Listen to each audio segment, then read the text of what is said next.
శివరాత్రి రోజు సద్గురుత ధ్యానంలో ఉందాం అనుకున్న నాకు సడన్‌గా మా ఫ్రెండ్ కాల్ చేసి, "జాతరకెళ్దాంరా" అన్నాడు.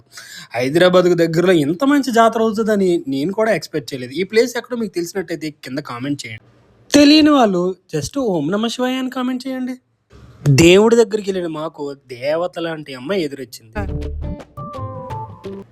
అది చూసిన నా ఫ్రెండ్స్ నన్ను ఒకటే అడిగారు. ఏమిటి సిగ్గుపడుతున్నారా? దానికి నా రియాక్షన్,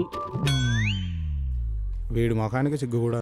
మాకివన్నీ మామూలే. ఇంకా జాతర విషయానికొచ్చినట్లయితే, జాతర అయితే మాత్రం సూపర్‌గా జరిగింది. ఒక్కసారిగా మా ఊరు వెళ్ళొచ్చినంత వైబ్ అయితే నాకొచ్చింది. బట్ అక్కడికి ఇక్కడికి చిన్న డిఫరెన్స్ ఉంది. మా ఊరు సైడ్ అయితే డాన్స్‌లుంటాయి మరి. ఇక్కడ లేవు. దేశదిమ్మరిలా తిరుగుతున్న మాకు సడెన్‌గా ఇవి కనిపించాయి. వెనక నుంచి నా ఫ్రెండొచ్చి, "ఇవి ఏసుకోవడానికి మనకు పనికిరావు. ఇవ్వడానికి మనకెవరు లేరని" గుర్తు చేశాడు.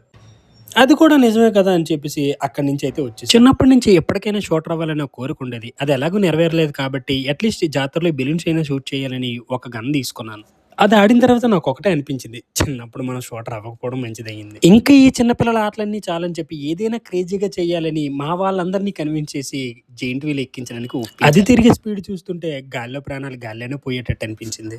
దిగిన తర్వాత అయితే వాళ్ళ రియాక్షన్ ఒకటే. ఇట్టాడిదేదో అవుద్దని అన్నిసార్లు అడిగారు. ఎక్కడికి వెళ్తున్నావు అని. మీకు అసలు ఏం రైట్స్ ఉన్నాయండి మమ్మల్ని ఇడికి తీసుకొచ్చి చంపడానికి? మనలో చాలా మందికి వేరే వాడి మీద కోపం వచ్చినప్పుడు వాడి పీక నొక్కాలనిపిస్తది. అది ఎలాగూ చేయలేము. అట్‌లీస్ట్ ఆ సబ్‌స్క్రైబ్ బటన్ అయినా నొక్కి పెట్టుకోండి. మళ్ళీ కలుద్దాం. బాయ్.